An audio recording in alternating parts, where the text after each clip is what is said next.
এদিকে সাভারে চড়া দামে বিক্রি হচ্ছে কাঁচামরিচ, এতে বিপাকে পড়েছেন সাধারণ ক্রেতারা। সেখানকার বাজার পরিস্থিতি নিয়ে বিস্তারিত জানাচ্ছেন নাজমুল হুদা। আমি এই মুহূর্তে রয়েছি সাভারের পৌর গ্যান্ডা কাঁচা বাজারে।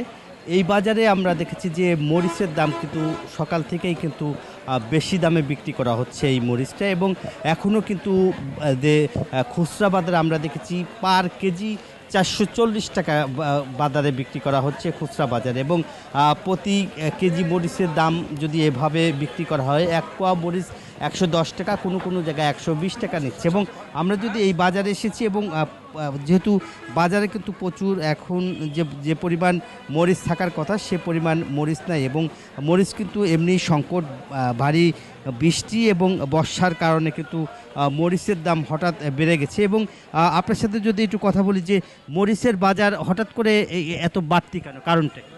বাড়তি হচ্ছে হলো আপনার এলসি মরিচ আছে ইন্ডিয়ার এলসি মরিচের গাড়ি ঢুকি নাই, গাড়ি কম।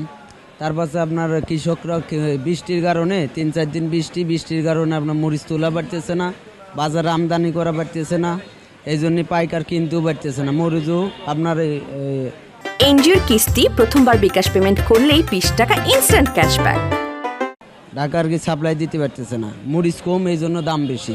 আমদানি কম, এবং যে আমদানি কম থাকার পরে এবং এলসি মরিচ যেটা আসার কথা সেটাও কিন্তু আসে না। এবং আমরা যদি আরেক দেখাতে চাই যে মরিচ কিন্তু যে এইভাবে আসলে যে পাইকারি বাজারে আমি রয়েছি, এবং মরিচ কিন্তু যে এখান থেকে বিক্রি করা হচ্ছে এবং বেশি দামে কিন্তু মরিচ বিক্রি করা হচ্ছে, এবং অভিযোগ করছে যে তারা নাকি বলছে যে 310 টাকা করে তারাই নাকি কিনেছে, এবং এই মরিচ যদি গ্রাহকের কাছে 310 টাকা করে কেজি তারা কেনে, এবং বাড়তি দামে কিন্তু এখন এই বাজারে কিন্তু এখন দেখতেই পাচ্ছেন যে মরিচ বিক্রি করা হচ্ছে। বর্ষার কারণে নাকি অনেক সময় এই মরিচগুলি আসলে তারা সঠিক দামে সঠিকভাবে আসলে বিক্রি না করার কারণে আসলে বলা হচ্ছে যে দোষারোপ করছে। এবং এখানকার যারা, আপনারা কত করে মরিচ কিনেছেন?